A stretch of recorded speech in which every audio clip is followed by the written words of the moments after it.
بسم الله الرحمن الرحيم. فأعوذ بالله من الشيطان الرجيم. بسم الله الرحمن الرحيم. قاف والقرآن المجيد بل عجبوا أن جاءهم منذر منهم فقال الكافرون هذا شيء عجيب أإذا متنا وكنا ترابا ذلك رجع بعيد قد علمنا ما تنقص الأرض منهم وعندنا كتاب حفيظ بل كذبوا بالحق لما جاءهم فهم في أمر مريج أفلم ينظروا إلى السماء فوقهم كيف بنيناها وزيناها وما لها من فروج والأرض مددناها وألقينا فيها رواسي وأنبتنا فيها من كل زوج بهيج تبصرة وذكرى لكل عبد منيب ونزلنا من السماء ماء مباركا فأنبتنا به جنات وحب الحصيد والنخل باسقات لها طلع نضيد رزقا للعباد وأحيينا به بلدة ميتا كذلك الخروج كذبت قبلهم قوم نوح وأصحاب الرس وثمود وعاد وفرعون وإخوان لوط وأصحاب الأيكة وقوم تبع كل كذب الرسل فحق وعيد أفعينا بالخلق الأول بل هم في لبس من خلق جديد. وقال الله تبارك وتعالى في مقام آخر أحسب الناس أن يتركوا أن يقولوا آمنا وهم لا يفتنون ولقد فتنا الذين من قبلهم فليعلمن الله الذين صدقوا وليعلمن الكاذبين. محترم حاضرین کرام، پردہ نشین خواتین اسلام، سب سے پہلے تعریف، توصیف، بڑائی و بزرگی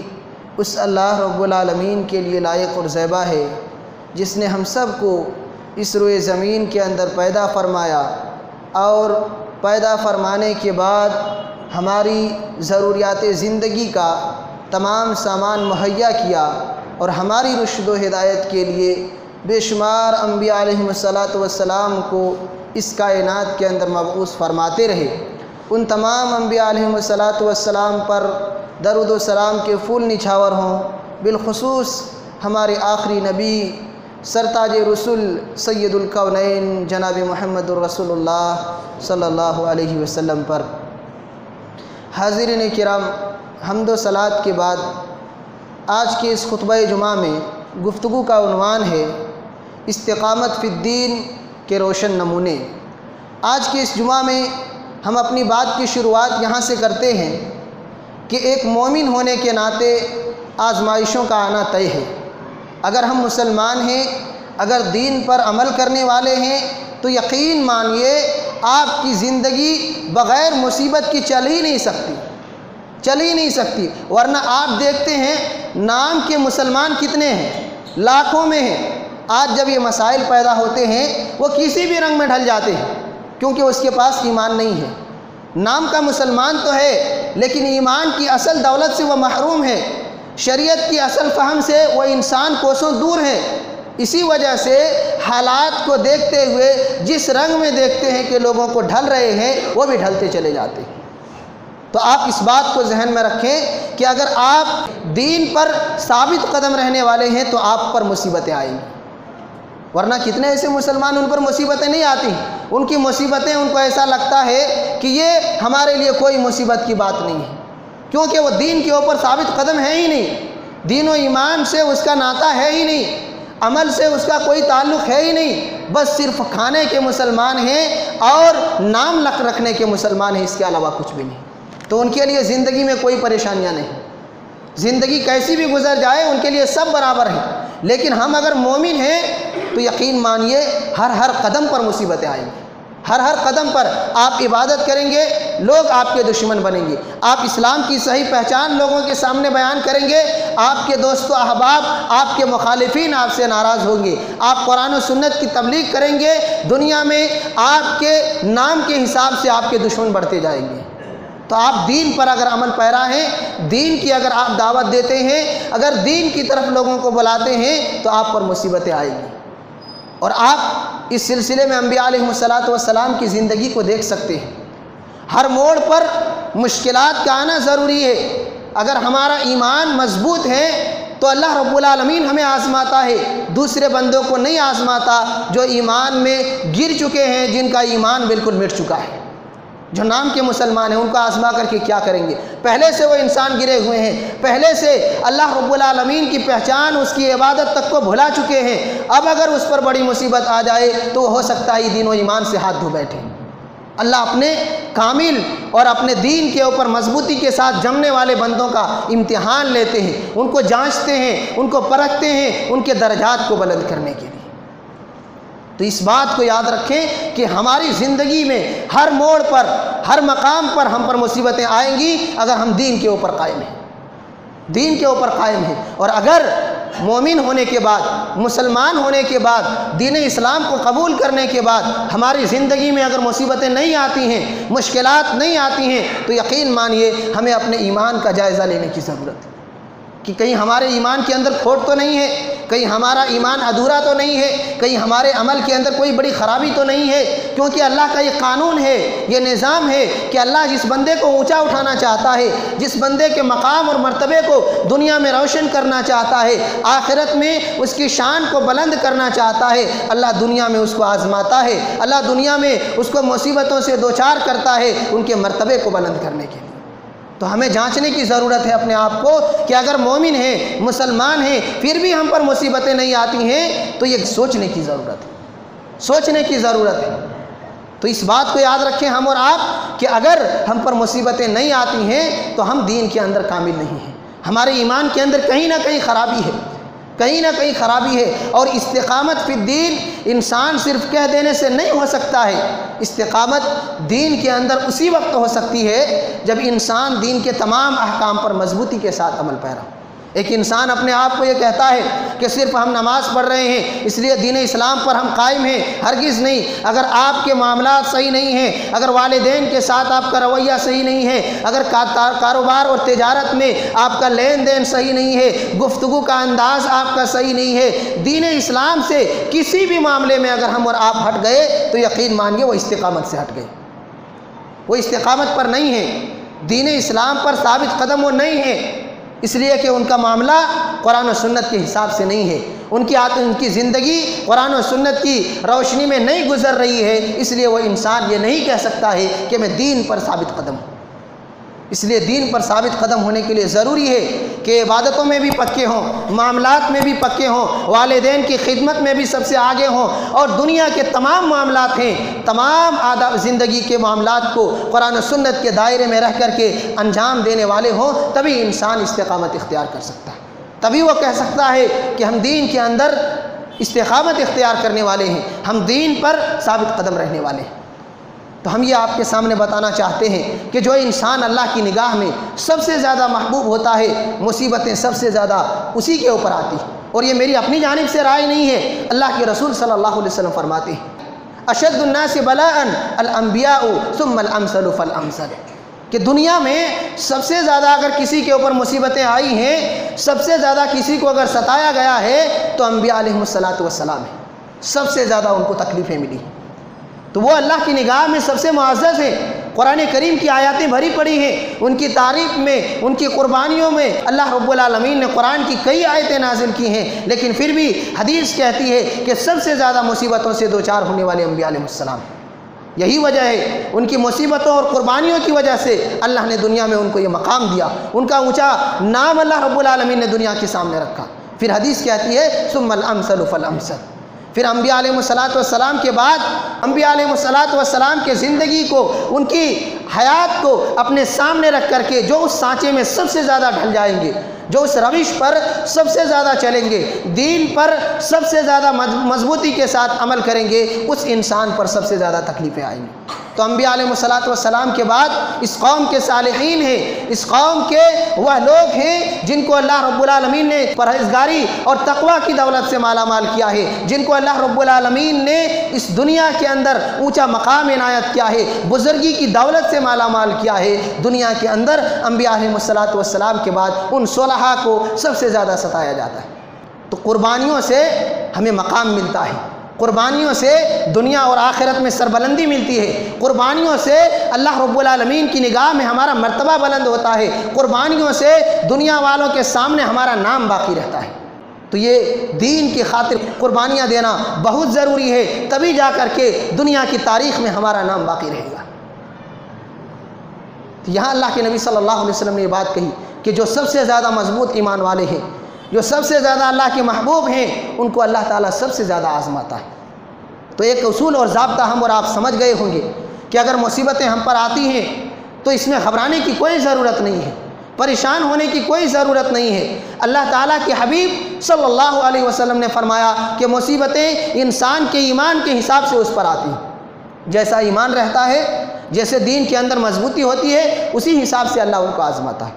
اسی حساب سے اللہ ان کو جانچتا ہے۔ ایک دوسری روایت کے اندر اللہ کے نبی صلی اللہ علیہ وسلم فرماتے ہیں لا يزال البلاء بالمؤمن او المؤمنہ في نفسه وماله وولده حتى يلقى الله وما عليه من خطیئة۔ اللہ کے رسول صلی اللہ علیہ وسلم فرماتے ہیں کہ انسان، ایک مومن بندہ جو ہے، اس پر ہمیشہ مصیبتیں آتی ہیں، کبھی جان کی مصیبت آتی ہے، کبھی مال کی پریشانی آتی ہے، کبھی آل و اولاد کی جانب سے مصیبت آتی ہے، انسان صبر کرتا ہے۔ اللہ کے رسول فرماتے ہیں اس مصیبت کی وجہ سے، اس مصیبت کی وجہ سے اس کے سارے گناہ معاف ہو جاتے ہیں۔ انسان جب مر کے اللہ رب العالمین سے ملاقات کرتا ہے وما علیہ من خطیہ، ایک گناہ بھی باقی نہیں رہتا ہے۔ یعنی اگر ہماری زندگی میں مصیبت آئی ہے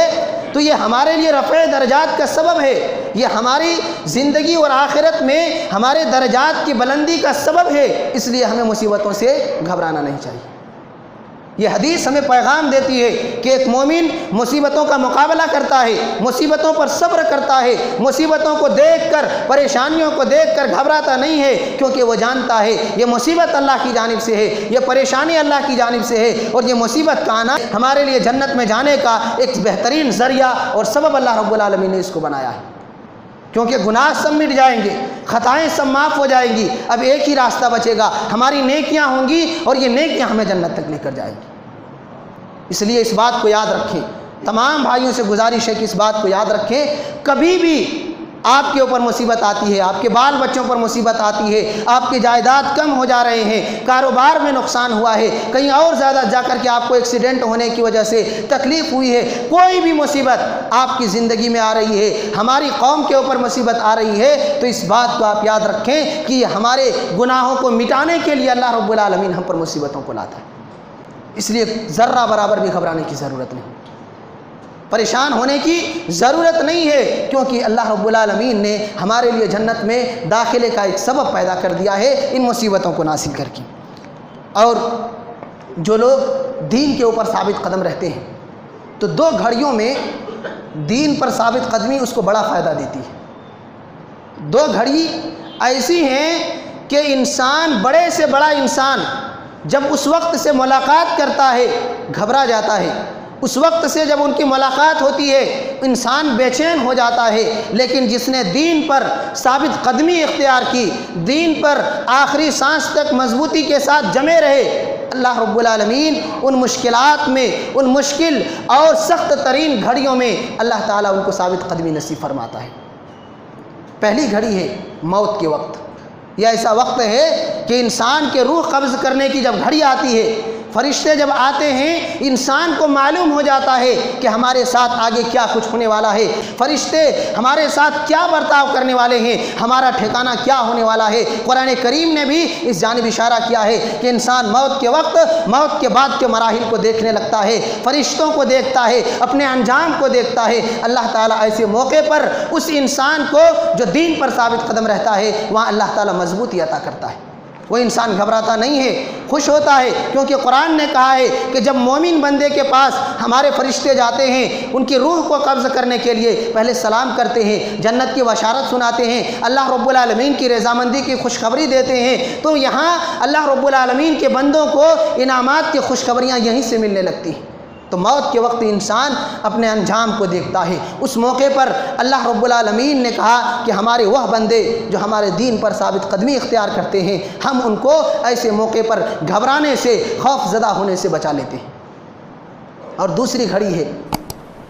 قبر میں، سوال و جواب کا جب وقت ہوتا ہے، فرشتے جب آتے ہیں ان کی شکلوں کا تذکرہ آپ ہمارے خطبہ جمعہ میں اس سے پہلے سنے ہوں گے کہ کس طریقے سے بھیانک شکل و صورت میں اللہ رب العالمین کے فرشتے قبر میں آتے ہیں، ان سے سوال و جواب ہوتا ہے۔ ایسے موقع پر انسان کوئی ٹک ہی نہیں سکتا مگر وہ جسے اللہ رب العالمین ثابت قدم رکھے۔ قرآن کریم میں اللہ رب العزت نے کہا یثبت اللہ الذین آمنوا بالقول الثابت فی الحیات الدنیا وفی الآخرہ، کہ جو لوگ ایمان والے ہیں اللہ دنیا میں بھی اس کو ثابت قدم رکھتا ہے اور موت کے بعد بھی اللہ رب العالمین اس کو ثابت قدم رکھتا ہے۔ اللہ کے رسول صلی اللہ علیہ وسلم اس حدیث کی تفسیر میں بیان فرماتے ہیں، صحیح بخاری کی روایت ہے کہ جو انسان مرنے کے بعد جب قبر میں فرشتے ان سے سوال کرتے ہیں وہ اللہ کی وحدانیت یعنی لا الہ الا اللہ اور محمد الرسول اللہ کی گواہی دیتے ہیں، اللہ رب العالمین اس کو ثابت قدم رکھتا ہے اور اللہ کے رسول پھر اسی آیت کریمہ کی تلاوت فرماتے ہیں۔ یعنی دنیا کے اندر بھی اللہ رب العالمین اس کو ثابت قدم رکھتا ہے، صراط مستقیم سے بھٹکنے سے بچا لیتا ہے، اور موت کے بعد قبر کا جو خوفناک منظر ہے وہاں بھی اللہ رب العالمین اس کی حفاظت کرتا ہے، اللہ رب العالمین اس کے سوالات کو آسان کر دیتا ہے، قبر کی پریشانیاں بھی اس سے دور ہو جاتی۔ جو انسان دنیا کے اندر ثابت قدم رہتا ہے اللہ تعالیٰ نے جو بشارت سنائی ہے قرآن کریم کے اندر، رب کریم فرماتے ہیں ان الذین قالوا ربنا اللہ ثم استقاموا تتنزل علیہم الملائکہ الا تخافوا ولا تحزنوا وابشروا بالجنة التي كنتم توعدون نحن اولیاؤکم فی الحیاة الدنیا وفی الآخرہ ولکم فیہا ما تشتہی انفسکم ولکم فیہا ما تدعون نزلا من غفور رحیم۔ اللہ رب العالمین نے کہا یقیناً وہ لوگ جن لوگوں نے کہا کہ ہمارا رب اللہ ہے، ان الذین قالوا ربنا اللہ ثم استقاموا، پھر اسی کے اوپر جم گئے، یعنی اللہ رب العالمین کی توحید کا اقرار کیا، اللہ رب العالمین کی وحدانیت کا اقرار کیا، اللہ رب العالمین کے دین کا اقرار کیا، اور اسی کے دین کے اوپر، اس کی توحید کے اوپر وہ انسان جم گیا۔ اللہ رب العالمین آگے فرماتے ہیں کہ وہ انسان جب موت کے قریب ہوتا ہے، جب موت کا وقت ہوتا ہے تتنزل علیہم الملائکہ، اس کے پاس فرشتے اترتے ہیں، ہماری جانب سے فرشتے اس کے پاس نازل ہوتے ہیں اور ان سے کہتے ہیں اللہ تخافوا ولا تحزنوا، اللہ کے بندو خوف کھانے کی ضرورت نہیں ہے، آگے کے جو مراحل تمہارے سامنے آنے والے ہیں ڈرنے کی کوئی ضرورت نہیں ہے، ولا تحزنوا، جو چیزیں تم چھوڑ کر کے آئے ہو، بال بچوں کو چھوڑ کر کے آئے ہو، پورے آل و اولاد کو، جائیداد کو، دنیا کی نعمتوں کو چھوڑ کر کے آئے ہو، اس پر بھی غم کرنے کی ضرورت نہیں ہے، غمگین ہونے کی ضرورت نہیں ہے، بے فکر رہو، اللہ تخافوا ولا تحزنوا وابشروا بالجنہ التی کنتم توعدون، اور اس جنت کی بشارت ہے آپ کے لیے خوشخبری ہو، مبارک ہو آپ کو کہ آپ اس جنت میں داخل ہونے والے ہیں جس کا وعدہ آپ کے رب نے آپ سے کیا تھا، جس جنت کا وعدہ آپ کے رب نے کیا تھا، آپ اس دنیا سے رخصت ہونے والے ہیں، آپ اپنے غم کو، اپنے خوف کو، اپنے ڈر کو، اپنے پریشانیوں کو، ساری چیزوں کو ختم کیجئے، آپ کو وہ انعام ملنے والا ہے جس انعام کے لیے آپ اس دنیا میں آئے تھے، آپ کو وہ انعام ملنے والا ہے جس انعام کا وعدہ آپ کے رب نے کیا تھا۔ نحن اولیاؤکم فی الحیاۃ الدنیا وفی الآخرہ، ہم دنیا کے اندر بھی تمہارے دوست تھے، تمہارے مددگار تھے، تمہارے ساتھی تھے، موت کے بعد بھی، قبر میں، آخرت میں ہم تمہارے ساتھی ہونے والے ہیں، ہم تمہارے ساتھ رہنے والے ہیں، ہم تمہارے ساتھ دینے والے ہیں، گھبرانے کی کوئی ضرورت نہیں۔ وَلَكُمْ فِيهَا مَا تَشْتَهِي أَنفُسُكُمْ وَلَكُمْ فِيهَا مَا تَدَّعُونَ، اس جنت کے اندر جس کا وعدہ آپ کے رب نے کیا ہے آپ سے، وہ ساری چیزیں ملیں گی جس کی آپ کو تمنا ہوگی، جس کی آپ خواہش کریں گے، جو آپ کی آرزویں ہوں گی، آپ کی ساری آرزویں پوری کی جائیں گی، آپ کے ارمانوں کو پورا کیا جائے گا، آپ کی آرزوؤں کی تکمیل ہوگی اس جنت کے اندر، آپ کو گھبرانے کی ضرورت نہیں۔ آپ دیکھیے وہ جنت کیسی جنت ہے، اللہ نے کہا آپ کو جو چاہت ہوگی، جو خواہش ہوگی، آپ کی ساری خواہشوں کی تکمیل کی جائے گی۔ ہم کیسے اس دنیا کے اندر، اللہ کے رسول فرماتے ہیں لو کان لابن آدم وادیان من ذهب لابتغى ثالثا ولا يملأ جوف ابن آدم الا التراب۔ اللہ کے رسول صلی اللہ علیہ وسلم فرماتے ہیں کہ اس دنیا کے اندر انسان کو اگر مال کے 2 پہاڑ دے دیے جائیں، اور دوسری روایت کے اندر ہے سونے کے 2 پہاڑ دے دیے جائیں کہ یہ تمہاری جائیداد ہے، یہ تمہاری ملکیت ہے، تم اس کو استعمال کرو، اس سے موج مستی کرو، کھاؤ پیو عیش کرو، پھر بھی وہ انسان، حدیث کہتی ہے لابتغى ثالثا، وہ کہے گا اللہ ایک اور پہاڑ دے دے سونے کا۔ یعنی انسان کبھی بھی ان کی تمنائیں، ان کی آرزویں پوری ہو ہی نہیں سکتی۔ اللہ کے رسول فرماتے ہیں وَلَا يَمْلَأُ جَوْفَ ابْنِ آدَمَ إِلَّا التُّرَابُ، کہ انسان کے خواہش کو اگر کوئی چیز پورا کرتی ہے وہ قبر کی مٹی ہے۔ انسان مر جاتا ہے، لوگ قبر کی مٹی میں دفن کر دیتے ہیں، معمولی سفید کپڑے کو پہنا کر کے اور چند چیزوں کو مٹی کے تلے ڈھانپ کر کے چلے آتے ہیں، اس انسان کی خواہش تک کی تکمیل ہو جاتی ہے، خواہش پوری ہو جاتی ہے۔ دنیا کے اندر حدیث کہتی ہے چاہے آپ جتنی دولت ان کو دے دیں، جتنا مال ہم ان کو عطا کر دیں، پھر بھی انسان خوش ہونے والا نہیں ہے۔ ان کی چاہتیں، ان کی تمنائیں، ان کی آرزویں دھری رہیں گی، وہ خواہشیں کرتے رہیں گے، کبھی پوری نہیں ہو سکتی۔ لیکن جنت میں اللہ نے کہا وَلَكُمْ فِيهَا مَا تَشْتَهِي أَنفُسُكُمْ وَلَكُمْ فِيهَا مَا تَدَّعُونَ، کہ جو چاہو گے چاہتے ہی فوراً ہمارے پاس حاضر ہو جائیں گے، وہ نعمتیں ہمیں مل جائیں گی، وہ انعام اللہ رب العالمین جنت میں ہمیں دے دیں گے۔ تو خواہش کی تکمیل اگر کہیں ہو سکتی ہے مکمل طور پر تو وہ صرف اور صرف جنت ہے، دنیا میں کسی کی آرزویں پوری نہیں ہو سکتی۔ انسان چاہے دولت مند ہو، جو غریب ہے وہ مالدار بننا چاہتا ہے، جو مالدار ہے وہ مزید دولت کی تمنا کرتا ہے، جو دنیا میں سب سے بڑا ہے وہ اور بڑا بننا چاہتا ہے، لیکن آرزو کبھی پوری نہیں ہوتی، یہاں تک کہ انسان مر کر قبر میں چلا جاتا ہے، اس دنیا سے رخصت ہو جاتا ہے۔ حدیث کہتی ہے دنیا میں اس کی خواہش پوری نہیں ہوتی، قرآن کہتا ہے آخرت میں مومنوں کی آرزوؤں کو، مومنوں کی تمناؤں کو مکمل طور پر ہم جنت میں پورا کریں گے۔ نزلا من غفور رحیم، سب سے بڑا انعام ان لوگوں کا جو استقامت اختیار کرتے ہیں کہ وہ اللہ کے مہمان بننے والے۔ قرآن کہتا ہے یہ اللہ کے مہمان ہیں، اللہ ان کا میزبان ہے، جو دین کے اندر اللہ کے دین پر ثابت قدم رہا، جنہوں نے اللہ کے دین کو مضبوطی کے ساتھ تھامے رکھا، موت کے وقت تک اللہ رب العالمین کے دین پر ڈٹے رہے، پوری دنیا سے مقابلہ کیا، پوری دنیا والوں کے سامنے ڈٹ کر کے اللہ رب العالمین کے دین کا اعلان کیا۔ اللہ رب العالمین جنت میں میزبان ہوں گے اور یہ اللہ رب العالمین کے مہمان بننے والے ہیں۔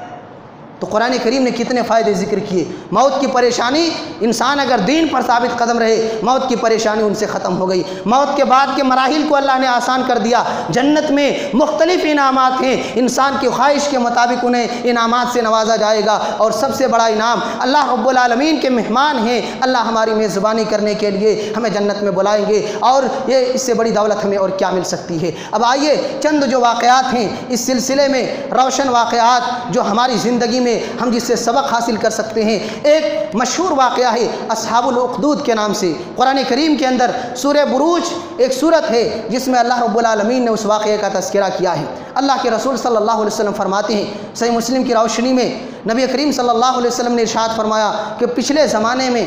ایک بادشاہ تھا اور اس بادشاہ کے ایک جادوگر رہا کرتے تھے اس کے پاس، جو جادوگری کرتا تھا۔ جب وہ جادوگر بوڑھا ہو گیا تو اس نے بادشاہ سے کہا کہ ایک بچے کو آپ تلاش کیجئے، میں کمزور ہو چکا ہوں، اب میں اپنی جادوگری ان کو سکھا دوں تاکہ وہ آپ کی خدمت کرتے رہیں، آپ کے ساتھ رہیں۔ اس نے کہا ٹھیک ہے، ایک بچے کا انتظام کیا گیا۔ بچہ جب جادوگری سیکھنے کے لیے اس شخص کے پاس جاتا تھا، راستے میں ایک راہب سے ملاقات ہوتی تھی۔ راہب کہتے ہیں جو عیسائیوں کے گرجا گھروں میں جو پادری رہتے ہیں ان کو راہب کہا جاتا ہے۔ تو وہ راستے میں ملتے تھے، یہ شخص جا کر کے بچہ بات کرتا تھا، باتیں بڑی اچھی لگتی تھی۔ وہاں جب پہنچتا تھا تو جادوگر اس کو مارتا تھا کہ اتنی دیر کیوں ہوتی ہے، لیکن یہ کچھ نہیں بتاتا تھا۔ پھر آتے وقت پھر ملاقات کر کے اپنے گھر کو جاتا تھا۔ یہ سلسلہ چلتے رہا۔ اب ان کو معلوم نہیں کہ دونوں میں کون صحیح ہے، جادوگر اپنے کرتویوں کو دکھا رہا ہے اور یہ راہب اپنے کرشمے بیان کر رہا ہے۔ کس کی بات مانے؟ راستے میں ایک مرتبہ وہی جا رہا تھا بچہ، دیکھا کہ ایک بڑا جانور راستے کے اوپر کھڑا ہے، ایک بڑا جانور راستے پر کھڑا ہے، لوگ راستے میں چلنے سے ان کو دشواری ہو رہی ہے، لوگ چل نہیں سکتے ہیں، اس لیے کہ وہ جانور بیچ راستے پر کھڑا ہے۔ اس بچے نے کہا آج آزماتا ہوں، آج موقع ملا ہے، دیکھتا ہوں دونوں میں زیادہ سچ کون ہے، دونوں میں اللہ کے زیادہ قریب کون ہے۔ اس نے کہا کہ اللہ ایک راہب ہے جس کے پاس میں جاتا ہوں، اللہ رب العالمین میں ان کا واسطہ دیتا ہوں، وہ ہمارے سامنے سے ہٹا دے۔ ایک پتھر لے کر کے وہ مارتا ہے، وہ بچہ اور وہ جانور راستے سے ہٹ جاتا ہے، وہ جانور راستے سے ہٹ جاتا ہے۔ راہب کے پاس جاتا ہے بچہ، راہب کے پاس جا کر کے پورے حالات کا تذکرہ کرتا ہے۔ راستے میں جب آ رہا تھا تو ایسے ایسے معاملات ہمارے سامنے پیش ہوئے اور ہم نے آپ کا نام لے کر کے اللہ رب العالمین سے دعا کی، اللہ رب العالمین سے دعا کر کے پتھر مارا اور وہ جانور راستہ چھوڑ کر کے چلا گیا۔ سارے لوگ آسانی کے ساتھ اس میں گزرنے لگے۔ تو اس نے کہا کہ بچے، اے بیٹے، تیرا معاملہ تو ہم سے بھی زیادہ اونچا ہے، تو ہم سے بھی زیادہ اعلیٰ ہو چکا ہے، تیرا مقام ہم سے بھی زیادہ بلند ہے، اس لیے تو یاد رکھنا کہ تیرے قوم کی جانب سے تمہیں آزمائش میں مبتلا کیا جائے گا، تم پر آزمائشیں آئیں گی، مصیبتیں آئیں گی، اس پر میرا نام مت لینا، اس وقت میرا نام مت لینا۔ یہ تو بتا دے رہا ہوں کہ تم پر مصیبتیں آئیں گی لیکن میرا نام مت لینا۔ یہ بچہ، حدیث کہتی ہے صحیح مسلم کی روایت، کوڑھیوں کو ٹھیک کر دیتا تھا، اندھوں کو بھی بینائی عطا کر دیتا تھا اللہ کے حکم سے۔ یہ سلسلہ چلتا رہا۔ بادشاہ کا ایک وزیر، ایک مصاحب تھا جن تک یہ خبر پہنچی کہ وہ بچہ لوگوں کی بینائی کو ٹھیک کر دیتا ہے، وہ بھی آیا۔ اس بچے نے کہا کہ میں ایک ہی شرط پر ٹھیک کر سکتا ہوں، جب تم یہ کہو کہ میں اللہ کے اوپر ایمان لاتا ہوں، اللہ پر اگر ایمان لاؤ گے تو میں تمہاری بیماری کو ٹھیک کر سکتا ہوں، اس لیے کہ بیماری ٹھیک کرنے والا اللہ ہے۔ اس نے کہا میں ایمان لاتا ہوں۔ بیماری جب ٹھیک ہو جاتی ہے، وہ وزیر، وہ مصاحب بادشاہ کے پاس پہنچتا ہے۔ بادشاہ کہتا ہے کہ ارے کیسی یہ کرشمہ کیسے ہوا، تمہاری بینائی واپس کیسے آ گئی؟ وہ بچہ کہتا ہے کہ تمہارے جو جادوگر ہیں اس کے پاس جو بچہ جادوگری سیکھنے کے لیے آتا ہے اسی بچے نے ایسا کیا ہے۔ بچے کو بلایا جاتا ہے، وہ بادشاہ بھی کہتا ہے کہ تیرا مقام تو بڑا اونچا ہے میرے بیٹے، تیری شان بڑی عمدہ ہے۔ وہ بچہ کہتا ہے میری کوئی شان نہیں ہے، اس میں میرا کوئی کرشمہ نہیں ہے، جو کچھ بھی ہو رہا ہے سب اللہ رب العالمین کر رہا ہے۔ بادشاہ تعجب سے کہتا میرے علاوہ بھی کوئی اللہ ہے، میرے علاوہ بھی کوئی معبود ہیں؟ بچے وہاں بھی ڈٹ کر ان سے مقابلہ کرتے ہیں۔ تو بادشاہ یہ حکم دیتا ہے کہ اس بچے کو لے جا کر کے، چونکہ میرے علاوہ دوسرے کو رب کہتا ہے، مجھے اللہ ماننے کے علاوہ دوسرے کو اللہ مانتا ہے، اس لیے اس بچے کو پہاڑ کی چوٹی پر لے جا کر کے وہاں سے پھینک دیا جائے۔ اپنے لوگوں کو حکم دیتے ہیں، بچہ دعا کرتا ہے اس پہاڑ کے اوپر پہنچنے کے بعد کہ اللہ ان لوگوں کو تو تباہ کر دے، مجھے بچا لے۔ پہاڑ دھس جاتی ہے، اللہ بچے کو بچا لیتا ہے، ان سارے لوگوں کو ہلاک کر دیتا۔ پھر بادشاہ کے پاس آتا ہے کہ کیسے تو بچ گیا، کیسے تو بچ گیا؟ اب دوسرے لوگوں کو حکم دیتا ہے کہ اس کو کشتی میں بٹھا کر کے سمندر میں لے جا کر کے چھوڑو، بیچ سمندر میں اس کو چھوڑ کر کے واپس چلا آنا۔ وہاں بھی بچہ دعا کرتا ہے اور وہ لوگ سب ختم ہو جاتے ہیں، بچہ واپس چلا آتا ہے۔ بچہ کہتا ہے کہ بادشاہ آپ سن لیں کہ آپ کچھ بھی کریں میں مر نہیں سکتا، آپ کے پاس صرف ایک طریقہ ہے مجھے مارنے کا، وہ طریقہ یہ ہے کہ آپ مجھے سولی کے اوپر لٹکا دیں، آپ مجھے کسی درخت سے لٹکا دیں اور لٹکانے کے بعد آپ اپنے ہاتھوں پر تیر لیں اور تیر لے کر کے آپ کہیں بسم اللہ رب الغلام، آپ یہ پڑھ کر کے ہم پر تیر چلائیں، میری موت ہو جائے گی، میری موت ہو جائے گی۔ بادشاہ سے ایک شرط یہ بھی رکھتے ہیں کہ یہ کام آپ کو وہاں کرنا ہے جہاں سارے لوگ جمع ہوتے ہیں، سارے لوگوں کو جمع کر کے یہ کرنا ہے، تب جا کر کے ہم اپنے آپ کو پیش کرنے کے لیے تیار ہیں۔ بادشاہ کہتا ہے ٹھیک ہے، آپ کی شرط منظور ہے۔ جب بسم اللہ رب الغلام کہہ کر کے بادشاہ تیر چلاتا ہے، بچے کی موت ہو جاتی ہے، وہاں تمام لوگ موجود سب کے سب مسلمان ہو جاتے ہیں، سب کے سب اس بچے کے رب کے اوپر یعنی اللہ رب العالمین کے اوپر ایمان لے آتے ہیں۔ بادشاہ کہتا ہے اب تو معاملہ اور ہی بگڑ گیا، اب کیا کیا جائے؟ ایک گڈھا کھودا جاتا ہے، بڑے گڈھے کو کھود کر کے اس پر آگ جلائی جاتی ہے۔ قرآن کریم میں اللہ رب العزت نے سورہ بروج کے اندر تذکرہ کیا اس کا، قتل اصحاب الاخدود النار ذات الوقود اذ هم علیہا قعود وهم علی ما یفعلون بالمؤمنین شہود وما نقموا منهم الا ان یؤمنوا باللہ العزیز الحمید۔